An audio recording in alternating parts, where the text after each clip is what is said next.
जैसा कि दोस्तों आपको पता है कि यानी कि हमारा जो बिज़नेस हम छोटा बिज़नेस स्टार्ट करते हैं इस सूक्ष्म लघु उद्योगों के लिए हमारे पास से उद्यम का रजिस्ट्रेशन होना चाहिए।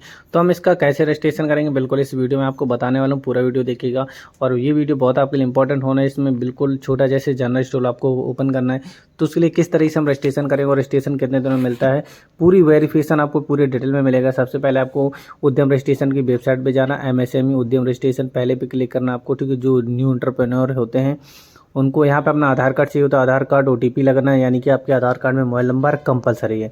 यहाँ पे आपको सिंपल आपका आधार नंबर जो होता है इंटर कर देना और नीचे नेम ऑफ उद्यमी यानी कि एंटरप्रेन्योर का आपका नाम डालना है। जो भी आपका नाम हो आधार कार्ड के हिसाब से आपको नाम को फिल करना है और ऑटोमेटिक यानी कि आपका वेरीफाई किया जाता है, यानी कि एक तरीके से आपका ऑनलाइन वेरिफिकेशन होता है। तो आप यहाँ पे अपना आधार नंबर डाल के इस चीज़ को वेरीफाई कर सकते हैं।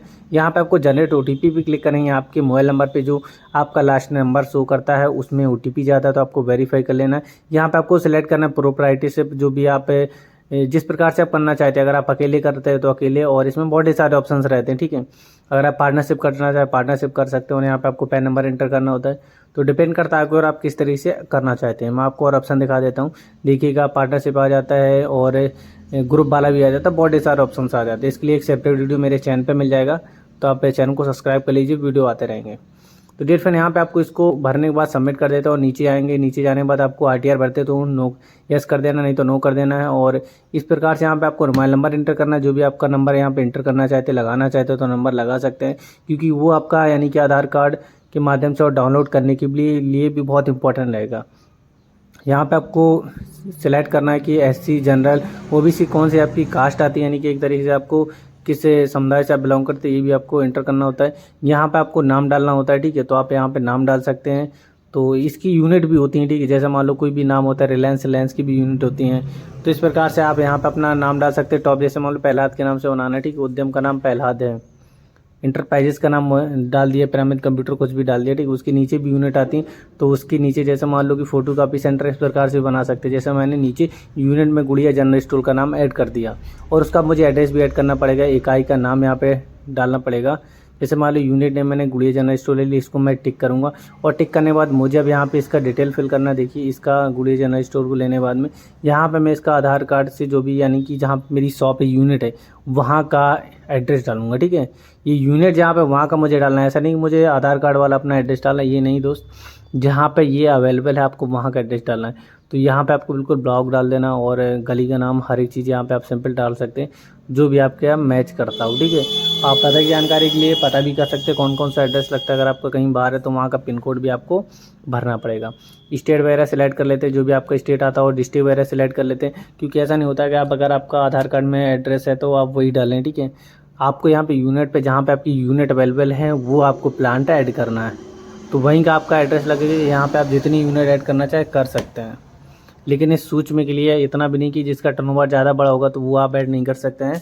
और यहाँ पे आपको टर्नओवर भी बताना पड़ेगा, लेकिन हम लोग 0 टर्नओवर से करेंगे क्योंकि ज़्यादा बड़ा टर्नओवर हमें दिखाना नहीं है। तो देखिए यहाँ से हम चेक कर लेंगे, हमारा ये सब ऐड हो जाता है, यानी कि हमारा यूनिट ऐड हो जाती है। और यूनिट ऐड करने के बाद हमारा जो रजिस्ट्रेशन होता है इसको हमें अभी बहुत ज़्यादा फिल करना है, क्योंकि अभी तो हम लोग 30-40% ही फॉर्म फिल हुआ है। यहाँ पे हमारा ऑफिशियल एड्रेस जो इंटर पेजेस का होता है, कार्यालय का पता डाल सकते हैं, जो भी हमारा कार्यालय। अगर आपके पास कोई कार्यालय नहीं है, ठीक है, तो आप अपने घर का भी पता डाल सकते हैं। तो डिपेंड करता है आपके ऊपर, आप अपने घर का पता भी डाल सकते हैं। अगर आपके पास कार्यालय नहीं तो आप इस प्रकार से वहाँ का भी पता डाल सकते हैं। तो यहाँ पे हमें एड्रेस अपडेट कर देना, जो हमारा ब्लॉक होता है तो हम ब्लॉक उसको अपडेट कर देंगे। यानी कि हमें एक तरीके से ऑफिस का एड्रेस की बात करें, हम अपना घर का भी एड्रेस डाल सकते हैं, मैंने आपको बताया था। तो यहाँ पे आप अपना एड्रेस डाल सकते हैं, जो भी आपका वो आधार कार्ड के हिसाब से ज़्यादातर मैच करना चाहिए। और ये पूरी चीज़ आपको करेक्ट बनी, अदरवाइज ये चीज़ रिव्यू में जाती है और आपका पूरा वेरिफिकेशन होता है। और यहाँ पर अपना स्टेट सेलेक्ट कर लेना, जो भी आपका स्टेट आता होगा, ठीक है। तो ये आधार कार्ड के हिसाब से कार्यालय का आपका पता होता है कि आप कार्यालय कहाँ पे बनाए हुए, तो वहीं का आप डालिए, ठीक है। तो इस प्रकार से आप हमीर ऊपर कर सकते हैं, ठीक है। और इसके बाद यहाँ पे सेलेक्ट करना होता है। तो अगर आपके पास प्रीवियस कोई पड़ा हो, ठीक है, या फिर आप न्यू हो, तो इसे ऐसे ही सेम कर दीजिए, कुछ नहीं करना। यहाँ पे डेट ऑफ रजिस्ट्रेशन क्लिक करना, आपको डेट यानी तुरंत उसी डेट डाल दीजिए जब आप रजिस्ट्रेशन कर रहे हैं। आज की डाल दीजिए, कल की डाल मतलब आज की डालिए, इससे पहले की डालिएगा। आज की ज़्यादा बेटर है जिससे आप रजिस्ट्रेशन कर रहे हैं। डेट ऑफ अनाउंसमेंट कि मतलब किस दिन अनाउंस हुआ था, आप उसी दिन का डेट डालिएगा। यहाँ पे आपका बैंक अकाउंट आ जाता है, बैंक का जो भी आपका खाता होता है आपको वो खाता डालना है। यहाँ पे बैंक ऑफ बड़ौदा जैसे मान लो अगर मैंने इंटर किया तो वहाँ पे IFSC कोड भी बैंक ऑफ बड़ौदा का ही डालूंगा। यहाँ बैंक खाता आपको इंटर कर देना है, जिस भी खाते से आप लोन अगर लेना चाहते हैं, जो भी आप प्रक्रिया करना चाहते हैं तो उसी में रजिस्ट्रेशन करवाएँ। यहाँ पे आपको क्या सर्विस देते हैं, मैन्युफैक्चरिंग करते हैं कि सर्विस सेवा देते हैं। तो मैन्युफैक्चरिंग तो नहीं होती, सेवा होती है, यानी कि हम सामान को लेते हैं और बेचते हैं, यानी कि सेवा हो रही है एक तरीके से। ट्रेडिंग, नॉन ट्रेडिंग अगर देखा जाए तो ट्रेडिंग पे क्लिक कर सकते हैं, नॉन ट्रेडिंग पे व्यापारिक कर सकते हैं। तो आप नॉन ट्रेडिंग क्लिक करेंगे तो ज़्यादा सही रहेगा। और यहाँ पे NIC कोड में आपको डालना है। NIC कोड का मतलब हो जाता है आप किस फील्ड से रिलेटेड है, आप कौन सा बिजनेस कर रहे हैं। तो यहाँ पे जैसे मान लो कॉस्मेटिक वाला काम है मेरा, तो मैं यहाँ पे कॉस्मेटिक वाला सेलेक्ट करूँगा और यहाँ पे सर्च करूँगा तो यहाँ पे कोड आ जाएगा। कोड की जानकारी आप देख सकते हैं, इसकी लिस्ट में आपको अपने ग्रुप में मीन्स से टेलीग्राम में मुहैया करा दूँगा, आप वहाँ पर ज्वाइन हो सकते हैं और पूरी जानकारी आप वहाँ से आपको मिलती रहेगी। तो यहाँ पे आप सेलेक्ट कर सकते हैं आप कौन सा काम कर रहे हैं। यहाँ पे आपको रिटेल, सेल्स, जो भी आपका ऑप्शन होगा वो आपको सामने दिख जाएगा। रिटेल सेल्स, यहाँ बहुत बड़ी कन्फ्यूजन रहती है। अगर आपको कोई प्रॉब्लम आ रही है तो आप मेरे से डायरेक्ट कांटेक्ट कर सकते हैं, मैं आपकी पूरी हेल्प करूँगा। तो यहाँ पे देख लीजिए जो भी ऑप्शन हो, ठीक है। तो NIC 2 डिजिट कोड आपको 4, इस प्रकार से आप यहाँ पे अपने कोड लगा सकते हैं। इसी में ऑप्शन आएंगे तो आप उसी प्रकार से कर सकते हैं, क्योंकि एक के 2-3 पार्ट होते हैं। तो ये चीज़ आपको डिपेंड करेगा आप क्या करते हैं। कॉस्मेटिक वाला रिटेल करते हैं तो यहाँ पे ऐड एक्टिविटी कर सकते हैं। मान लो कि आपका ये वर्क रहता है, इस प्रकार से आपकी ये चीज़ें पूरी ऐड हो जाती हैं। यहाँ पे आपको यानी कि आपके पर्सन जो एम्प्लॉय हैं उनकी डालना है। 2 पुरुष है, फीमेल 0 हैं, फीमेल को 0 कर सकते हैं और अदर को भी 0 कर सकते हैं, यानी टोटल 2 लोग हो जाते हैं। ये सब चीज़ें आपकी कैलकुलेट की जाएंगी। और यहाँ पे 31 मार्च तक प्रीवियस ईयर में आपका रिटर्न DWB कितना था तो आप इसको 0 कर दीजिए। और इसके बाद यहाँ पे पॉल्यूशन कंट्रोल, यहाँ पे भी इसको भी 0 कर दीजिए। जो भी चीज़ें मैं आपको बता रहा हूँ, टर्नओवर आप बढ़ा सकते हैं, लेकिन टर्नओवर मत ज़्यादा बढ़ाइएगा क्योंकि उससे प्रॉब्लम हो जाएगी और आपको। और यहाँ पे इंटरेस्टेड गेटिंग, इनको सभी को आप नो कर दीजिए। इसको भी यस होगा तो नो कर दीजिए, क्योंकि ई-मार्केट पोर्टल में हमें रजिस्ट्रेशन नहीं करना है। ओके, तो जिला आयोग कार्यालय यानी कि हमारा हमीरपुर रहने वाला है। और गेट OTP यानी कि जो फाइनल होता है हम वहाँ पे OTP क्लिक करेंगे, यहाँ पे हम 0 कर देंगे, क्योंकि कोई भी ऑप्शन अगर खाली रहता है तो फॉर्म फिल नहीं होता है।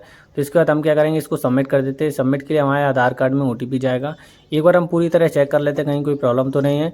तो जो हमारे आधार कार्ड नंबर पे एक OTP आता है उसको थोड़ा टाइम लगता है प्रोसेसिंग में, थोड़ा हमें वेट करना पड़ता है क्योंकि सर्वर का बहुत ज़्यादा इशू रहता है। और इसको आप ऐसे टाइम पे करें जब सर्वर सही चलता रहता है।